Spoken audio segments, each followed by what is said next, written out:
Is a genie that's the train which left the station. In a virtual world, the human connection becomes even more important. As human beings, our learning process is full of biases and is quite inefficient. There is a certain shallowness to intelligence.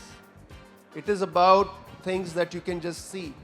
Wisdom is about depth, it's able to see problems in a very multi-dimensional way. Even with a little bit of success, you start to think that I'm King Kong. Yeah. And you stop listening, you stop learning. Spirituality is the fundamental process of going inside yourself. Been extraordinarily fortunate, born in this country, where spirituality is in like kan mein basa hai. It's an absolute privilege to be in conversation with you, Mr. Seth. To begin with, you have sort of defined AI not as a technological challenge, but a human challenge, as a human problem. You talk about not competing with AI, but almost sort of adapting to it with human intelligence. And you say that this is a human problem, a human challenge, not a technological problem.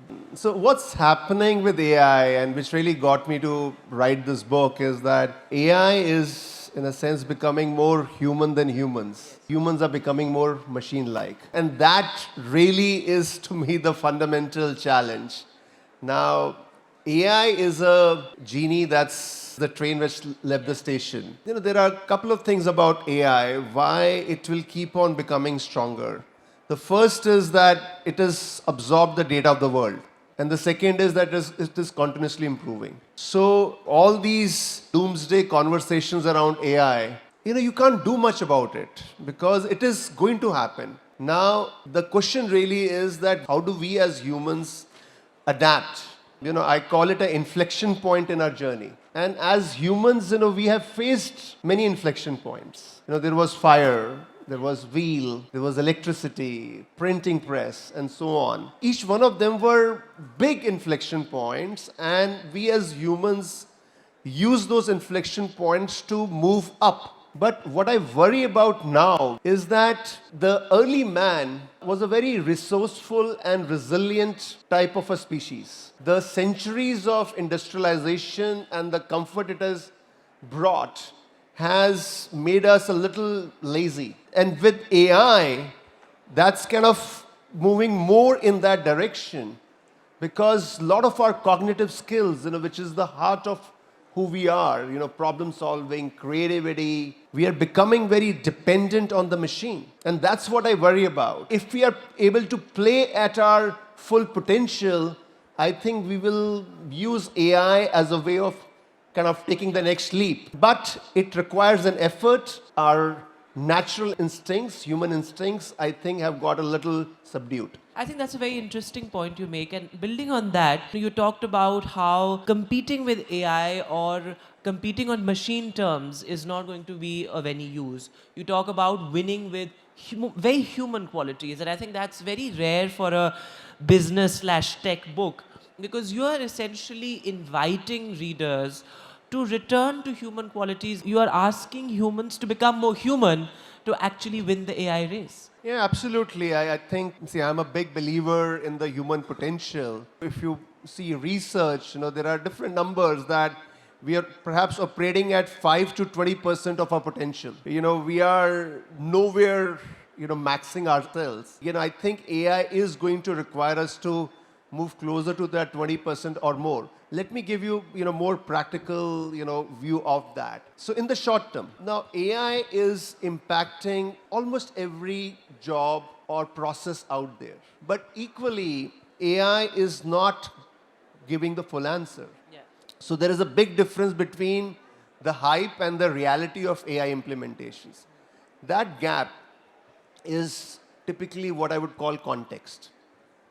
Because most complex decision making requires a lot of context. Human beings are very good at that. And that's a very human thing. So in the short, medium term, this thing about human in the loop, that everything will get more and more AI driven, but this context is what human beings will bring. Yes. Yeah, and that is perhaps less about the technical skills and more about the domain understanding. But this is also a short, medium term. Because over a period of time, as AI learns, it will build more of that context. And what human is providing will go down. So we also have to be ready for that. So what happens next? The next is what I call human above the loop. It is not enough just how humans participate in a given process. The future is how we envision something new. And that requires a different level of imagination. Now, let's make no mistake that AI also is good at creativity. Yeah, or at least parts of the creative process, but creativity is very multidimensional, yeah, and which is where I think is going to be the next real human advantage, yeah, because short, medium term, human in the loop, but long term, it has to be human above the loop. And finally, I would say is the human connection, because whether it is context or creativity, also comes from the human connection, is also what is my thesis, that in a virtual world, the human connection becomes even more important. So there are many ways in which we can think about the human advantage or what is the core human value in this AI age, but the three C's, Yes. context, creativity, and connection is Yes. perhaps one simple way of thinking. One line that really sort of leapt out to me was when you said that AI sits at the top of the food chain.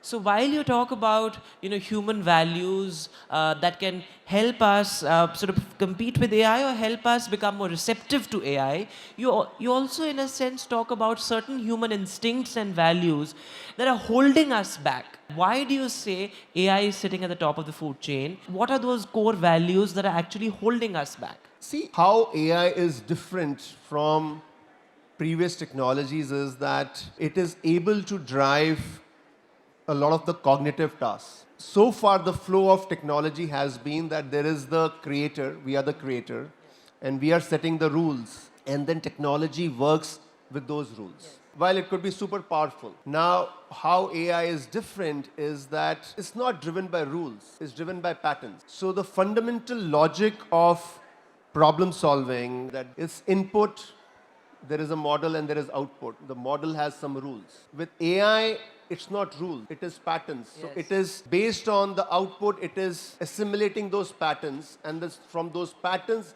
it is then assimilating a set of rules with which decisions are made. And then work happens, it learns from it. Throughout the book, you also emphasize on choice, that human beings have the choice to perhaps determine how AI shapes the future.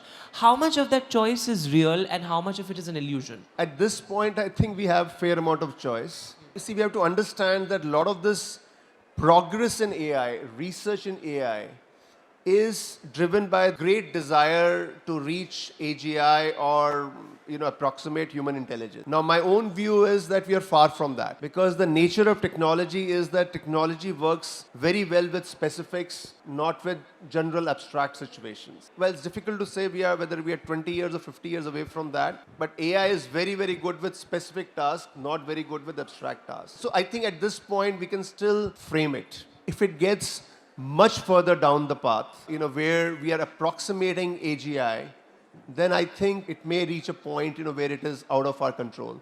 But I don't think we are at that point yet. So AI learns in a very efficient manner. And that's why I say it's the top of the food chain. Now, as human beings, our learning process is full of biases and is quite inefficient. And I think that's the challenge, that we have to rise to a different level, and that's where you would see that I talk a lot about wisdom and I talk a lot about spirituality. And you make a distinction between intelligence and wisdom. Absolutely, because intelligence is kind of more efficiency driven, which is to get to the right answer. Wisdom is more about saying what is the right question to be solved. So think about a world where data is abundant and you have models built on that data, and so everybody has access to that intelligence. So then what's the differentiation? The differentiation is going to be the human wisdom. The challenge is that the processes by which wisdom is developed, which is reflection, giving yourself time, that have got really compromised in this digital and AI age. Yeah, so that's why it's kind of a bit of a conundrum. It's a paradox that you have to use digital and AI. You can't really say, I'll become a hermit. But the more you use it, and if you're not conscious about it, Yes.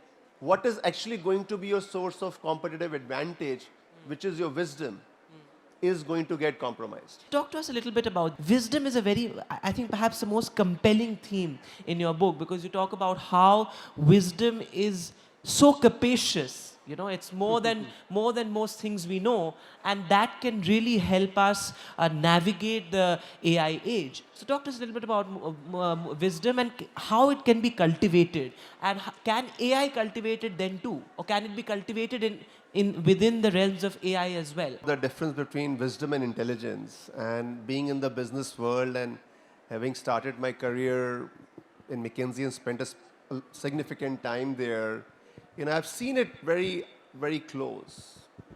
That, supposedly there is a lot of intelligence out there, but still, like, disastrous decisions get made. Just a few years back, we had the Silicon Valley Bank collapse, and, so many disasters. And, I just always wondered that, highly intelligent, so many highly paid execs with all the possible data and analytics at disposal, and how do you end up making such stupid decisions? And that's where wisdom comes in, because there is a certain shallowness to intelligence. It is about things that you can just see. Wisdom is about depth, it's able to see problems in a very multidimensional way, and that needs time. The archetype of wisdom, when I think about wisdom, is the village elder. Yeah, because the village elder, there is only something, with gray hair or no hair, you get to, where you have seen a number of different situations. And it's not just that you have gone through the situations, you have also had time to reflect on it. And typically that means that you need some downtime, okay, to reflect on it. And then you are also sharing it, because unless and until you are sharing it, you don't process it together. So those are the elements of it, and you mentioned humility. And that's a challenge with anybody who is seemingly successful. And I say seemingly successful, because even with a little bit of success, you start to think that I'm King Kong, and you stop listening, you stop learning. Yeah. So it's very rare that somebody is quite successful and also quite wise. And like in the digital and AI age, which is everything is moving with speed, it's very overweighted on intelligence and underweighted on wisdom, and which I think is a huge, huge mistake. Then as you go through, my logic, I also link wisdom to spirituality. Yes. Because for me, spirituality is the fundamental process of going inside yourself. Because again, the world we are in, digital data AI, is very signal driven. And that's intelligence. That's the method of building intelligence. But wisdom is inside out, which is that you go inside yourself and you are able to process and bring all of these things together.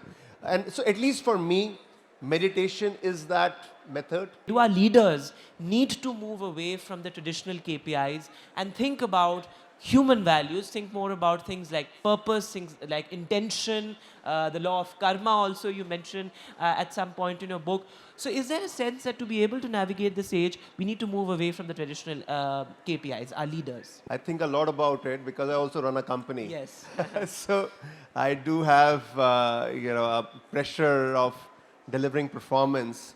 Now, I'll be very honest here, Vedant, that, see, I know for sure, I think the KPIs, as we have thought about them historically, don't work. Because they bring like a narrow focus. And it's kind of absurd that the intent I might have behind setting some KPIs, my colleagues read more into it than what I intended. And they get so narrowcast into it that, end up missing out on the big picture. So I know for sure that KPIs can only be directional. And finally, when I look at performance of an individual, I balance it out. The KPIs are just input for me, but they tend to read too much into it. Now, what is the alternative? How do we really bring this thing about purpose? And I think we are in a world where even strategy is less important and purpose and values are deeply important. And why I say that is that the time span of strategy has become shorter and shorter. It's kind of not something you can anchor on because strategies got very mixed with execution. Yeah. But your purpose, your mission, I think is deeply important because that's who you are, why you are there. Yeah? And values is what you believe in. So these two concepts, purpose and values, is what I think are really the North Stars. It's not strategy and it's certainly not KPIs. But I still haven't figured out that how you translate purpose and values into an operating model, which you can really implement across a scaled organization. But perhaps the answer to that is, and you answer your question in the book as well, is to create leaders. And you talk about 5 mantras, if I'm not wrong, about creating successful leaders. So talk to us a little bit about that. So first is why leaders, okay? So I talk about AI age as the end of the era of jobs. And I also say that AI age is certainly the end of the era of managers.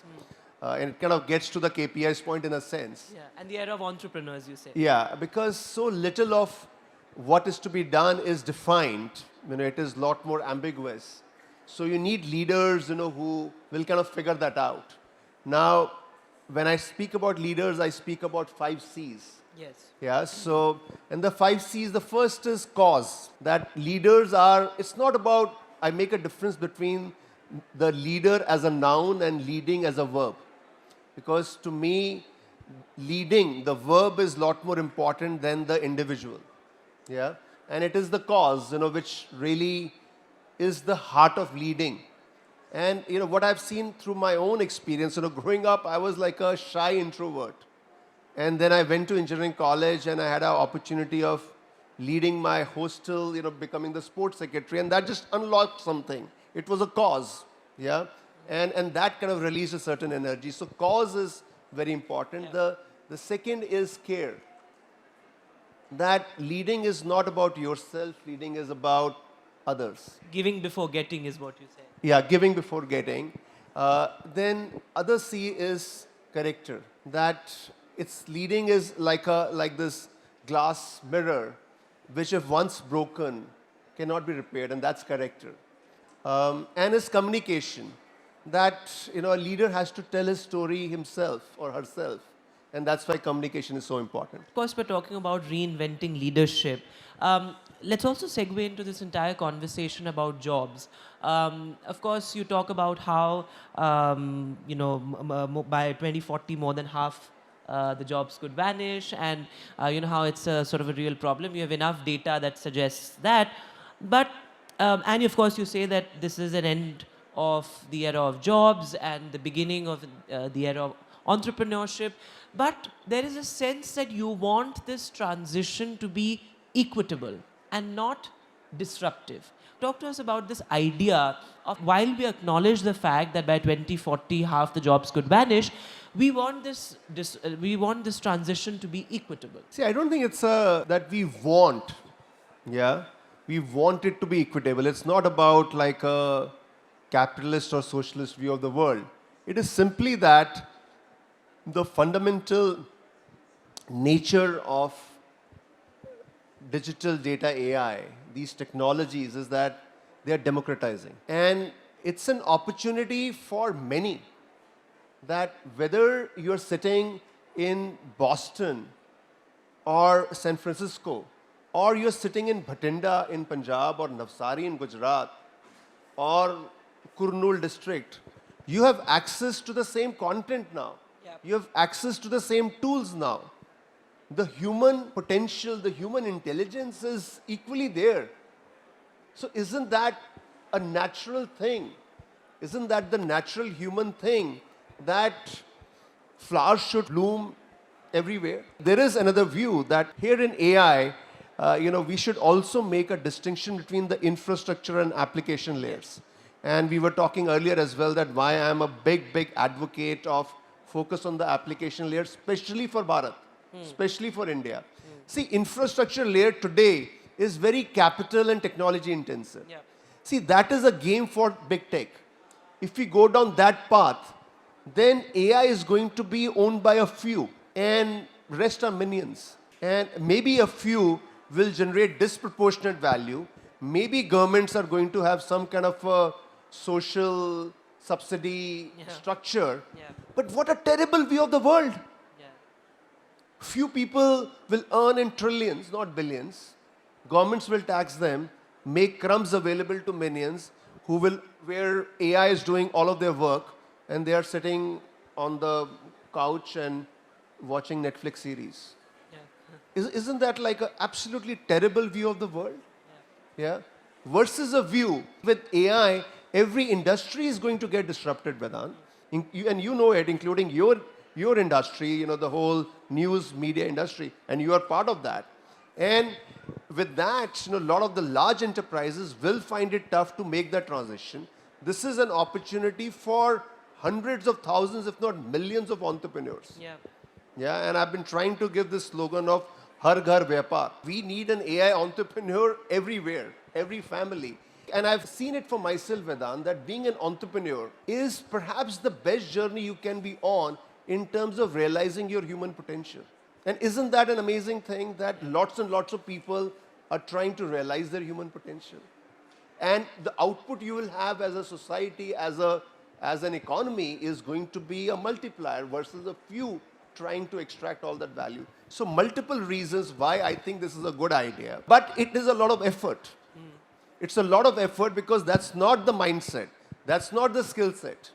We are still so hugely conditioned by this thing about jobs that this whole thing of that to leave the safe harbor of jobs and becoming an entrepreneur, let alone an AI entrepreneur, is something, we need lot more conversation, lot more role models. And it's interesting that you also talk about how we need a new breed of entrepreneur in your book. We don't just need any entrepreneur, but a new breed of entrepreneurship. You talk about the Musk mindset, the moonshot mindset, somebody who's maverick and somebody who has that spirit of resilience. So talk to us about what you mean by this new breed of entrepreneur and the Musk mindset. See, I think especially when we think about India, the good thing I see is that there is a huge entrepreneurial energy. And I see a lot of activity happening. But a lot of that, a disproportionate amount, is kind of like a get-rich-quick scheme. It's not deep on ideas. It's not deeply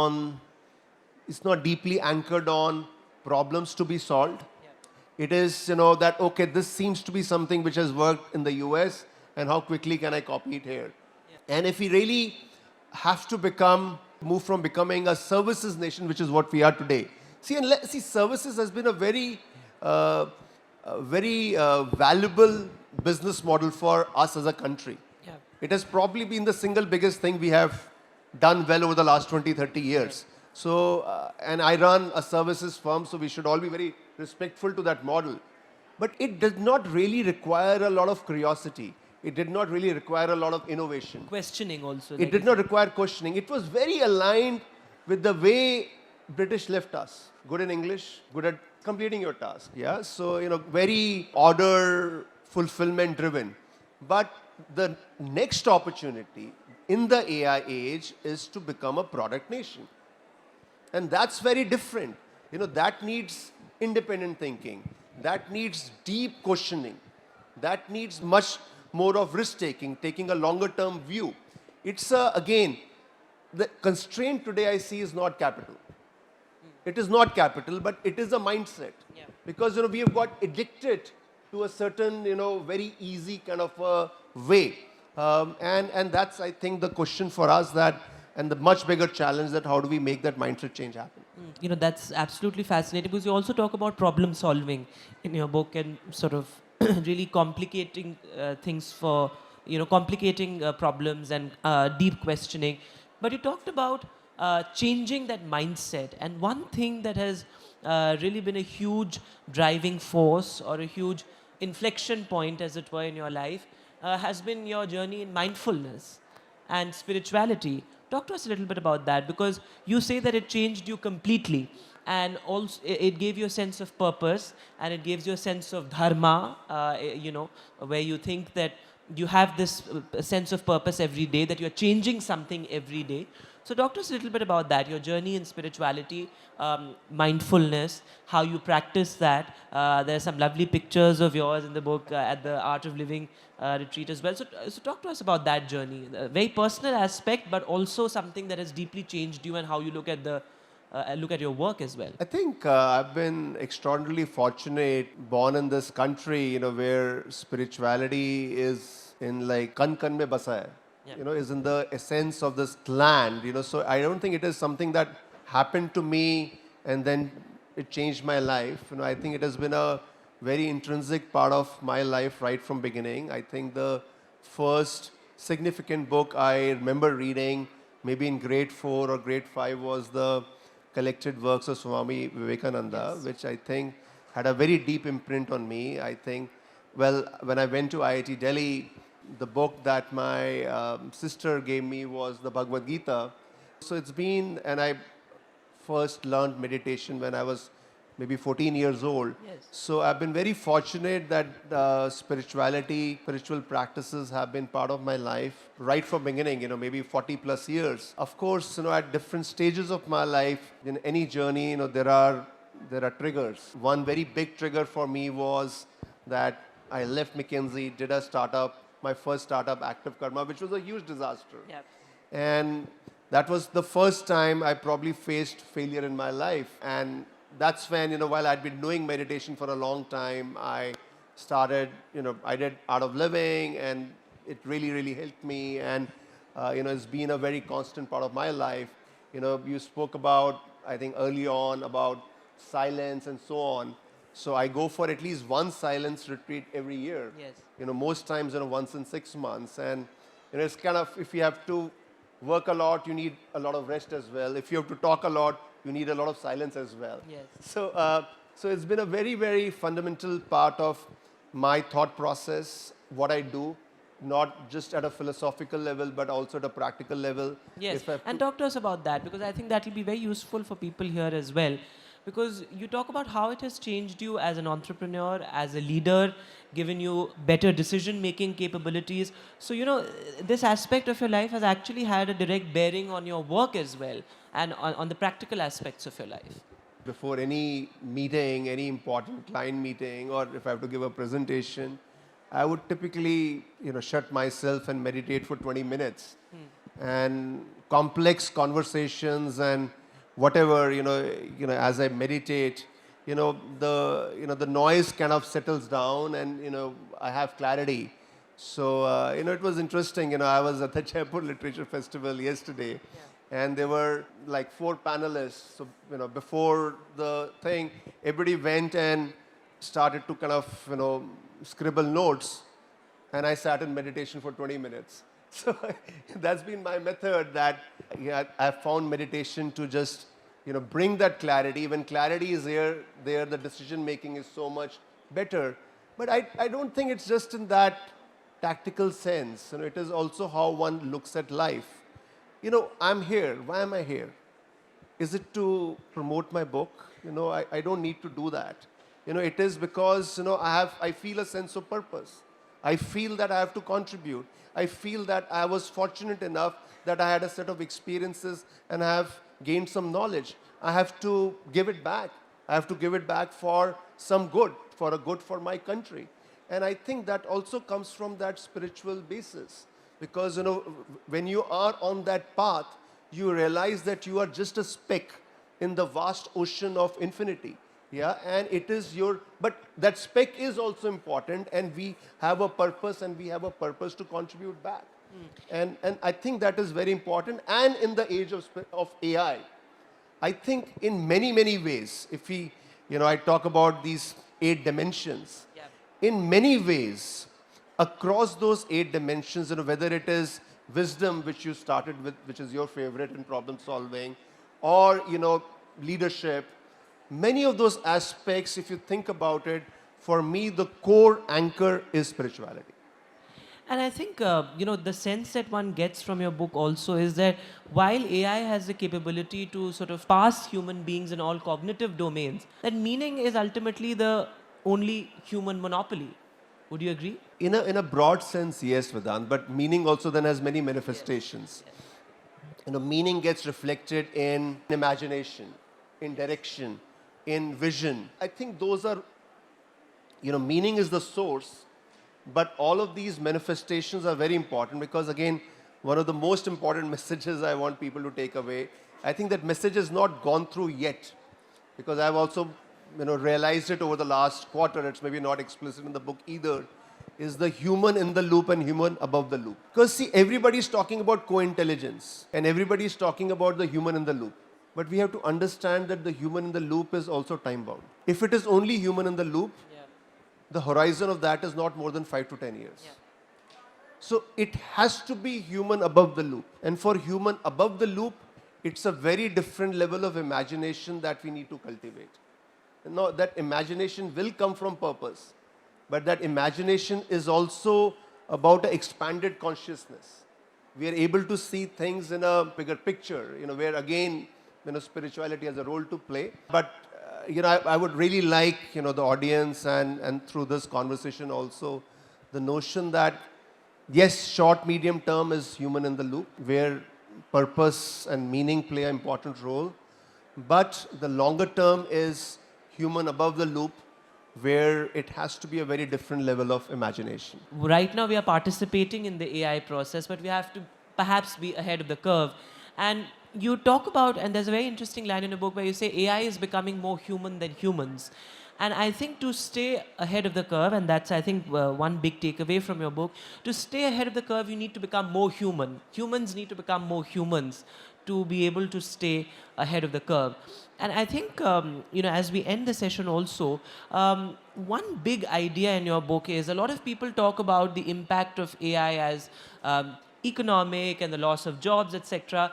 But you are almost looking at this moment as a human renaissance almost. How it's, like you said earlier as well, it's a human inflection point. So talk to us a little bit about that, about the existential sort of crisis that can be unleashed if we don't stay ahead of the curve and if we don't stay above the loop. Because for you, the impact of AI is not just economic or on jobs, it's very existential. This is not another technology change. Let's not be under any illusion. This is at the same level as fire, wheel, electricity. And all of these were important inflection points. And humans, we are very adaptive. We use that inflection point to rise up. Yeah. This is a similar inflection point. And right in the beginning, we said, okay, AI becoming more human, humans becoming more machine-like. That's my concern. Yes. That's my concern. Because I think the human of today is maybe softer, has lot more trappings of success and trappings of technology, but is in a sense Less resilient. less ready than the early man. Because the early man was like a fighter, like because they had to go out there, hunt, survive, and so they were very, very tough. Okay, so the reason I wrote this book and all these conversations is that we have to be ready. We have to prepare ourselves as humans. If we play to our potential, this AI is going to be an amazing thing. This will push us to our next level, and maybe that next level is, space. Go to space and really, multi-planet. Whatever we saw in Star Trek, could become a reality. But if we are soft, if we keep on losing our cognitive skills, if we keep on pushing ourselves into a corner while AI is getting stronger, is getting to AGI. Yes. And to your earlier question, where we then lose control over it completely, then it is happy birthday. Yeah. And which is why you also talk a great deal about bouncing back and how important that is to sort of build resilience. But before I open it up to the audience, one big message to people in the sense that how do we start building that human edge? Your book has a lot of mantras and a lot of practices as well to be able to build that human edge. But as somebody, for example, a 22-year-old reading this book, What would your advice be, as we dive into the AI age, how do we start building that human edge on a very personal level? If I was to pick up one thing, it will be to start taking more risks. To start taking more risk. Because my big thing is jobs are going to go, it is going to be about creating something. And that's what is entrepreneurship, whether it's your own startup or you are in a company, even then you have to be an entrepreneur. And the foundation of entrepreneurship is risk taking. And risk taking is a very personal process. And if I was to advise myself, my 22-year-old self, which seems like a long time back, I think it would just be to take more risks. So that would be my message to everybody, take more risks. I think that's a great note to open it up to the audience as well. If any of you have absolutely any questions. Hello sir AI जितना मर्जी creative हो जाए that you said कि ये पैटर्नाइज्ड है हमने information put की है डोंट यू थिंक ह्यूमन हमेशा ही क्रिएटिव रहेगा whether we create robot AI I agree with that, but I think it's very important that we don't get caught in these extremes. ये नहीं बोल सकते हैं कि AI क्रिएटिव नहीं है और ह्यूमंस ही क्रिएटिव हैं, या ये भी नहीं बोलना चाहिए कि अगर AI सब कुछ कर लेगा तो ह्यूमंस के लिए कोई काम नहीं है. ये जो एक्सट्रीम्स है ना, ये ऑथर्स जो है ना, टिपिकली ऐसे पेंट करते हैं उसको सेंसेशनलाइज करने के लिए. Basically balance is the essence It is balance. Balance is very important. Now AI can really help in the creative process. It can do a lot of things. Yeah. But of course, there is a final creative edge, which only humans bring. So the reality is somewhere in between, which is very important. Right, I think we're running out of time, but very quickly I have a short rapid fire if you like. Name the most underrated human advantage in AI age in one word. Humility, Complete the sentence. In a world of AI, humans must become more. compassionate, What human trait should organizations protect at all costs? collaboration, One word to describe leadership in an AI first future. servant leadership, What skill should every child master before learning AI tools? learning, What human habit is AI quietly eroding right now? reading, Define success in the AI age in one word. staying human, What separates meaningful work from automated work? discrimination, One mindset shift every professional must make this decade. unlearn, relearn, And my last question, finish this line. The future belongs to humans who? keep striving.